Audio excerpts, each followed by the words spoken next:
Today we are getting hot and spicy in Mexico. Yay, yay, yay, yay, yay!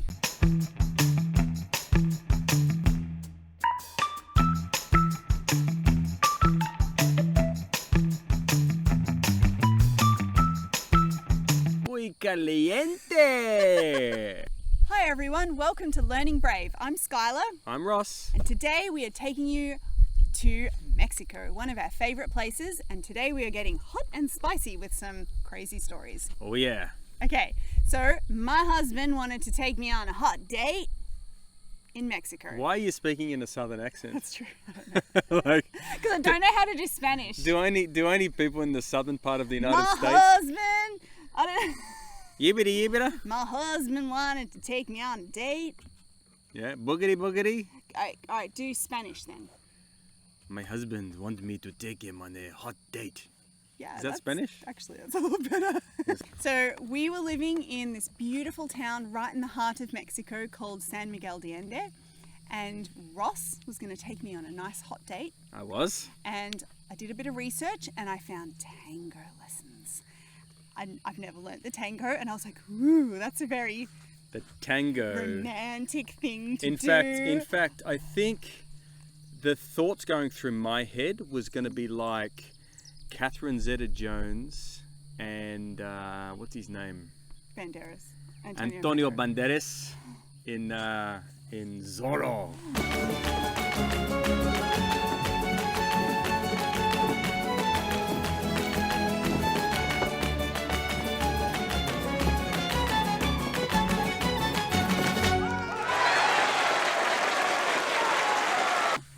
It's gonna be me and my wife. Yeah, totally. That's our first lesson. We were going to channel Zorro. Two things, young men that are watching this, really impress your future wife: singing to them and dancing with them.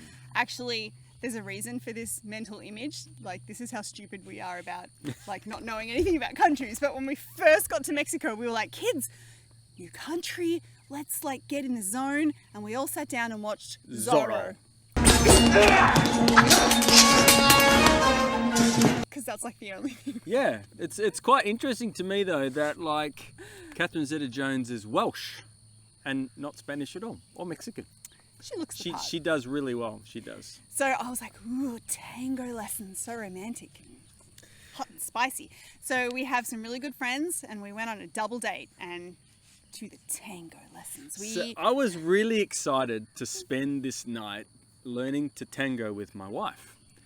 Now, when we arrived at the tango lessons... It was in this old library in the centre of town, this old stone library. Yes. Up on the top floor. Sounds romantic so it far. It was. And then when we arrived, we realised that my friend Jorge and myself were the only men in the room.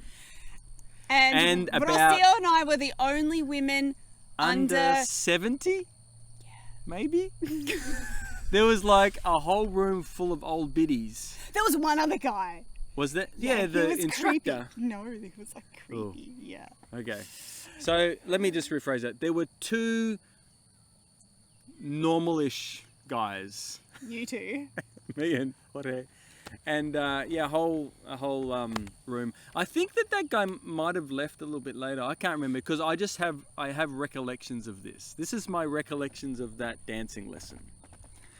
I remember that the room, they divided all the women up into two groups, and they stood against each wall. They lined us up on the sides of the room. All the women, this mob of 70-year-old women, and me and my friend. They weren't kangaroos. Kangaroos don't jump in mobs. They're mobs. Are they a herd? No, they're mobs. Kangaroos are mobs.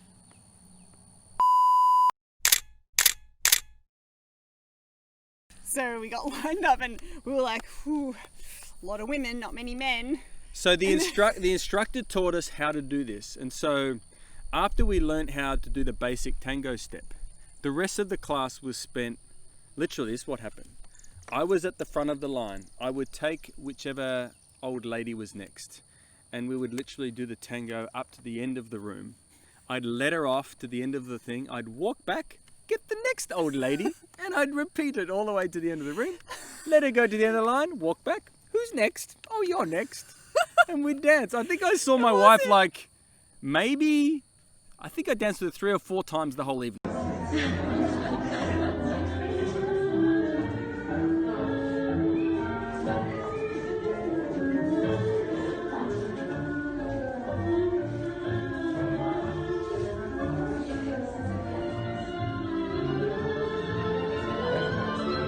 It wasn't exactly a romantic experience, and it was the first time I'd met George too. It might have been romantic for some of the old ladies. And so like, I wanted to dance with you, and I'd line up and be like, hope I get my husband. And then I'd be like, Trats. Take you back to And those then old dances of high school we used to do. And then I remember I had to dance with George, and I never met him, and we were like, hi. Trying to do the tango. That was good fun. It was a good experience. It was a good experience. Right, so after our hot and steamy date with the elderly, Yes. we checked out a bit of the town. So San Miguel de Allende is this incredible colonial city in the heart of Mexico. Colonial Spanish. Yeah, Spanish colonial city. Amazing. yeah, it's amazing. The center square, like we would often, this part's very romantic. We would often go to the center of town and there would be mariachi bands, several mariachi bands of a nighttime playing. And you could just sit in the middle Could eat there. churros and listen to the mariachis. Amazing. And oh, it's great. That bit kind of And you helped could with have it. dorilocos. Oh yeah, there's these disgusting. Most of the food in Mexico is amazing, but well, not these. Dorilocos were I cool. liked them until I found out what was in them. Yeah. So it's a pack of Doritos. They slice open and they add stuff. Lots like of chili. cheese and chili, and it sounds really yum. But there's this like strips of, we didn't know what it was. Like Clear meat, stuff. clear meat, and we were like, cool, it's chewy, and we ate it all. And then we found out later it was pig fat. Pig fat or pig stomach or something. something. It was okay. After that, I was like, Dorilocos, no thank you. No gracias. No gracias. So after a hot date, we went and found after our non-romantic date, we found a very romantic restaurant in San Miguel de Allende with the sunset setting over what's the church called? Oh, I can't remember the church's name. The main church in the town The main square. cathedral. It's so amazing, and the San sun Miguel. setting, and we had music, and it was beautiful. It was. So we had this experience. Estabas tan bonita, tan sensual. Aquí de aquella y hizo mal. Ay, ay, amor. And then Ross A couple of days later, was feeling all proud I was. about his like prowess of dancing with all these women. I was now a tango dancer, like Antonio Banderas. With the old ladies. Yes. So I wanted to show that off a little bit, and we had some visitors come over, and I'd looked up, like what I do when I travel to countries, I sort of don't learn the language in its rudimentary form. I just pick bits and I just put them all together, and the way that I learn is that if it's really dumb and it doesn't work, I get laughed at, and the locals tell me how to do it properly, and then I learn, right? Well, he's an enthusiastic language learner, and Yes. it works. But like you'll just hear words and like string them together with confidence. So I wanted to sort of say that I went on a hot date with my wife. No, you wanted to say your wife was hot. Oh, that's true. I wanted to say I went on a date and my wife was so hot on this date. We have to put context in. So the context of when Ross wanted to show off about his hotness No, or my your hotness. was we had some missionaries over for dinner. Young guys about Young men, 18, 19 years old. very innocent, and Ross, and one of them didn't speak any English, and he only spoke Spanish. And we had these young men over for dinner, and Ross starts talking in his like Spanglish. My Spanglish.